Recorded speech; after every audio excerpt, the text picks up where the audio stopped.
ये आदमी जो पी रहा है वो कोई आम पानी नहीं है बल्कि जेल से भागने का औजार है। सबसे पहले ये आदमी 5 लीटर पानी एक साथ पी लेता है, जिसके बाद ये वर्कआउट करने लगता है। फिर वो पूरे दिन पेशाब को भी रोके रखता है क्योंकि उसे वार्डन के आने का इंतजार था। फिर ये पेट खराब होने का बहाना बनाने लगता है और जो पानी इसने इतनी देर से रोक रखा था वह वार्डन के जूतों के ऊपर उल्टी कर देता है, जिसके बाद जाहिर तौर पर इसे जेल के अस्पताल में ले जाया जाएगा। अब अस्पताल आकर यह नर्स से पेशाब का बहाना करने लगता है। नर्स उसके साथ नहीं जा सकती है, इसलिए उसे एक कैदी को उसकी मदद के लिए भेजना पड़ता है। लेकिन नर्स को क्या पता था कि जिस कैदी को उसने मदद के लिए भेजा था वो उसी का साथी है। अब जैसे ही दोनों टॉयलेट में आते हैं तो सबसे पहले ये ड्रिप को डस्टबिन में फेंक देते हैं और उसके ऊपर मॉप को डाल देते हैं, जिसके बाद जॉन टॉयलेट सीट पर चढ़ जाता है और वैन को खोलने लगता है। फिर उसमें से एक लोहे की रॉड निकाल लेता है जो उसने पहले से वहाँ रखी होती है। अब जॉन टॉवल बकेट को निकालने लगता है, जिसके बाद वो उसे हटाकर बाहर आ जाते हैं। फिर जाने से पहले वो उसे उसकी जगह पर लगा देते हैं। अब दोनों उस रास्ते से जेल के वर्करूम में आ जाते हैं। फिर वो वहाँ से एक लकड़ी का बॉक्स लेते हैं जो उन्होंने पहले से वहाँ बनाकर रखा होता है। अब वो उस बॉक्स को ले जाकर फूड ट्रक के नीचे लगा देते हैं और फिर उसमें अपने आप छुप जाते हैं। अब जब ट्रक की तलाशी हो रही होती है तो वो आईने से नीचे देखते हैं।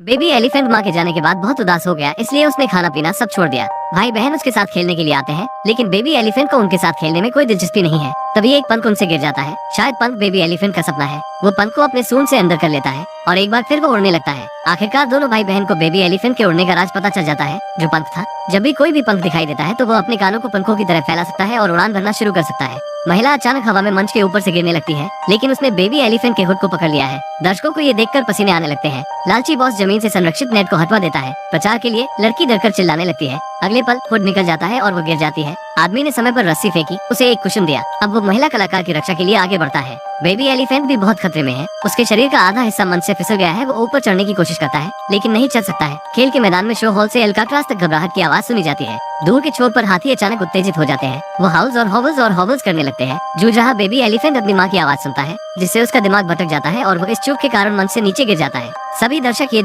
ध्यान दे, ये लड़की रोज डर जाती है इस औरत को देखकर, क्योंकि वो रोज इसके पड़ोस वाले रूम पर आकर नॉक करने लगती है। इसलिए वो छुपकर उसे देखने लगती है, जिसे देखकर उसके पसीने छूटने लगते हैं। वो औरत दरवाजे को खटखटाने के अलावा कुछ नहीं करती है और वो कोई आम इंसान भी नहीं लगती है, इसलिए वो डरकर पुलिस को फोन करने लगती है। लेकिन जैसे ही वो पुलिस का नंबर लगाती है वैसे ही खटखटाने की आवाज बंद हो जाती है। अब जब लड़की हिम्मत करके उधर देखती है तो वो औरत भी अचानक गायब हो जाती है। ये औरत उसे दोबारा ना दिखे, इसलिए वो काम से रूम पर देरी से आने लगती है, जिसके बाद उसे लड़की को नहीं देखना पड़ेगा। लेकिन कौन जानता था, जब लड़की लिफ्ट से अपने रूम में जा रही होती है तभी वही भयानक औरत उसकी लिफ्ट में आकर उसके साथ खड़ी हो जाती है, जिसे देखकर लड़की की धड़कनें रुकने लगती है। अब लिफ्ट से उतरने के बाद वो औरत दरवाजे को फिर खटखटाने लगती है, लेकिन लड़की को तो रूम में जाना ही होता है, इसलिए वो उससे बचकर अपने रूम पर जाने लगती है, जिसके बाद जल्दबाजी में अपना रूम का दरवाजा खोल के अंदर चली जाती है। अब लड़की अपने रूम में आकर डरकर पानी पीने लगती है, लेकिन वो औरत भी उसका पीछा कर रही होती है। तभी लड़की की नजर खिड़की पर रेंगते किसी इंसान पर पड़ती है। अब जब वो डरती डराती देखने जाती है तो वहाँ पर कोई नहीं होता है। अब जैसे ही वो वहाँ से जाती है तो डरावने हाथों के निशान वहाँ पर छपे होते हैं, जिसके बाद लड़की को पूरी रात नींद नहीं आती है। अब सुबह लड़की अपने काम पर चली जाती है, लेकिन जब वो शाम को आती है तो उसे वहाँ पर कोई भी औरत नहीं मिलती है। लेकिन जब वो अपना दरवाजा खोलती है तो उसमें 10 लाख का चेक।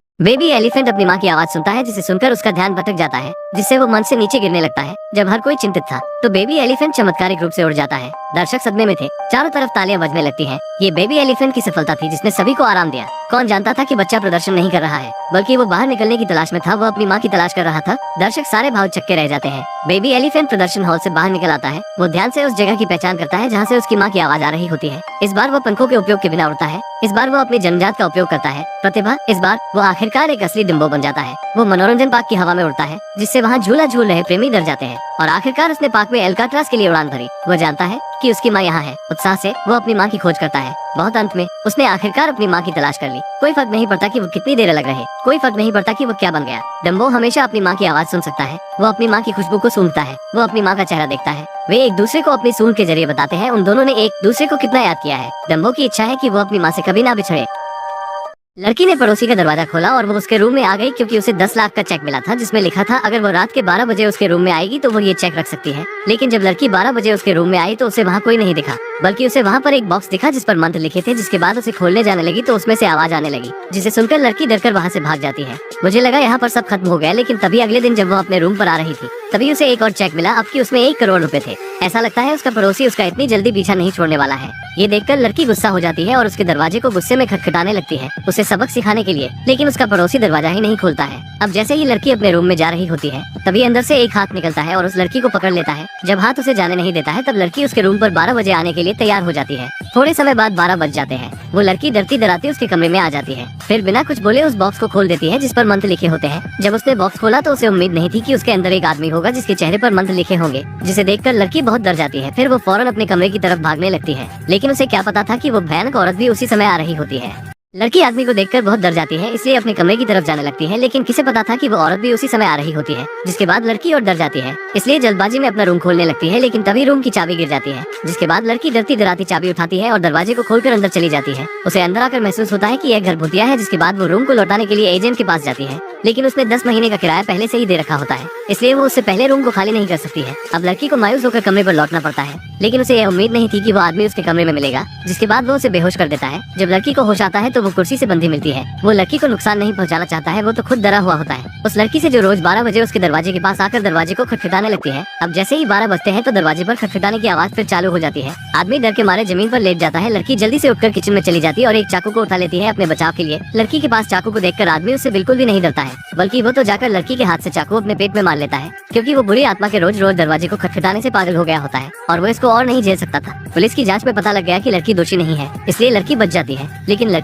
लड़की ने अपने गाल पर 3 बार टैप किया। यह मॉर्स कोड भाषा है जिससे वो कैदी से बात करने की कोशिश कर रही है, जिसका थोड़ी ही देर में सर कलम होने वाला है। लेकिन कैदी उसे देखकर कोई हरकत नहीं कर रहा था, तो वो बहुत डर जाती है। लेकिन तभी कैदी अपनी आंखों से संकेत करने लगता है। वो अपनी आंखों की पलकों को बार बार झपकाता है। इसके बाद लड़की समझ जाती है कि उसने क्या कहा और वो एक पेपर पर नोट कर लेती है। अब वो उसकी बताई हुई जगह पर आ जाती है और वहाँ पर लगी एक ईंट को पुश करती है। जिसके बाद वहाँ पर एक गेट खुल जाता है, जिसके अंदर एक लग्जरी कार निकलती है। अब वो उसे लेकर निकल जाती है और 37 किलोमीटर वाले साइन के पास आकर रुक जाती है। जिसके बाद वहाँ का दरवाजा ऑटोमेटिकली खुल जाता है और वो गुफा के अंदर आ जाती है। अब वो वही पासवर्ड डालती है जो उस कैदी ने उसे बताया होता है। जिसके बाद तिजोरी का लॉक खुल जाता है और वो अंदर आ जाती है। तभी वो देखती है कि वहाँ पर बहुत ढेर सारे पैसे रखे होते हैं। जिसके बाद वो सबसे ज्यादा मोटी गड्डी वाले पैसे को अपने लिए रख लेती है। अब वो वहाँ से पीली और हरी शीशी को ले लेती है। अब सब तैयार है। जिसके बाद वो सीधा पुलिस स्टेशन चली जाती है और पुलिस मिनिस्टर से मिलने को कहने लगती है। अब जैसे ही वो मिनिस्टर के रूम में आती है तो मिनिस्टर फौरन ही दरवाजा बंद कर लेता है। अब वो उससे बातें करने लगता है और बताता है कि वो उसके प्यार में पागल हो चुका है और हर समय उसी के बारे में सोचता रहता है और वो उसके लिए कुछ भी कर सकता है। लड़की के ऑफिस में आते ही मिनिस्टर दरवाजे को बंद कर लेता है और फिर उसे बताने लगता है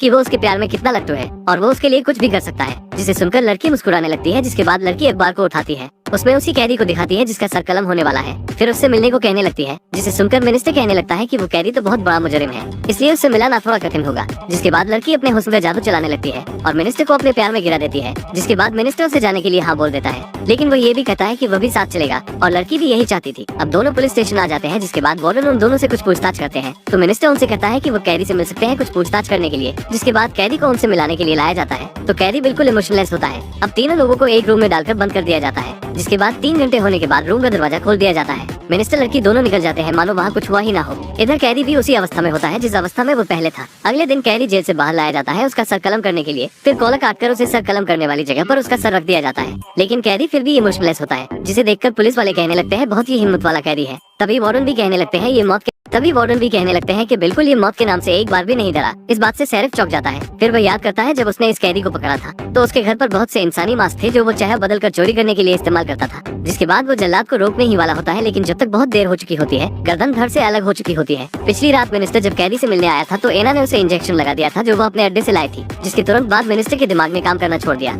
और वो एक चलती फिरती लाश बन गया था। जिसके बाद वो जो मास्क अपने साथ लाई थी उसे कैदी को और मिनिस्टर को पहना दिया। जिसके बाद कैदी मिनिस्टर बन के वहाँ से बड़े आराम से निकल गया। शेरिफ को पता चल गया है कि जिसका सर कलम हुआ वो मिनिस्टर था, लेकिन वो इस बात को राज रखता है क्योंकि इससे लोग डर सकते हैं। जिसके बाद कैदी को पकड़ने का ऑर्डर दे देता है। इधर दूसरी तरफ कैदी अनजान है कि उसका पता चल गया है, इसलिए वो मिनिस्टर बन के खुलेआम घूम रहा है। अब वो मिनिस्टर के ऑफिस में आ जाता है और तिजोरी को ढूंढने लगता है। तभी उसे उसमें एक चाबी मिलती है। फिर उसकी नजर बाहर बैठी औरत पर पड़ती है जो पुलिस से बात कर रही होती है, जिससे उसे पता चल जाता है कि उसके राज से पर्दा हट चुका है। जिसके बाद वो चुपके से पीछे वाले दरवाजे से चला जाता है। इधर पुलिस भी इसे पकड़ने आ रही होती है, लेकिन वो उनके सामने से चुपके से निकल जाता है।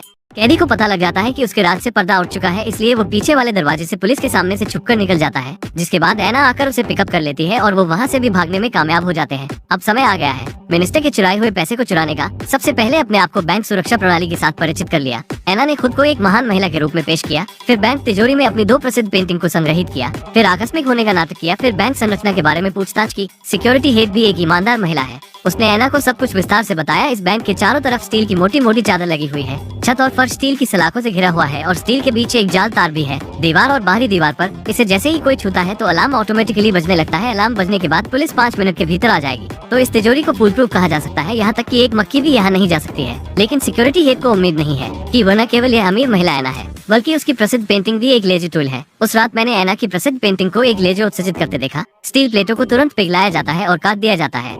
इस बीच कैदी ने भी अपना औजार ले लिया। अब सब कुछ तैयार है। कैदी ने ड्रिल जैसे टूल से तिजोरी की दीवार को काट दिया और उसे बाहर निकाल लिया। अब आगे थी जाली, जिसे छूने के बाद अलार्म फौरन बज जाएगा। कैदी बिल्कुल भी नहीं घबराता है, जिसके बाद वो बड़ा संभाल कर एक स्टील पाइप को जाली के अंदर डाल देता है। फिर वो कुछ बूंद एक्वा रेजिया के ताले पर डाल देता है, जिससे लॉक पिघल जाता है। ये लॉक ड्रेनेज पाइप का था, जिसके बाद पाइप का सारा पानी बाहर निकलने लगता है। पानी इतना हो जाता है कि वो जाली तक आ जाता है, जिसके बाद अलार्म तुरंत बजने लगता है, जिसे सुनकर सिक्योरिटी वाले चेक करने लगते हैं। तो उन्हें पता लगता है ये सिर्फ पानी होता है जो वाटर लीकेज की वजह से वहाँ पर आ गया होता है। ये सोचकर वो अलार्म को बंद कर देते हैं, जिसके बाद वो फायर ब्रिगेड को फोन कर देते हैं। फायर ब्रिगेड को आने में 5 मिनट लगेंगे, जिससे कैदी को काफी समय मिल जाता है चोरी को अंजाम देने के लिए। ये सब प्लान का हिस्सा है। अब बैंक की मैनेजर जब बैंक आ रही होती है तो एना पेड़ काटकर उसका रास्ता रोक लेती है, जिससे फायर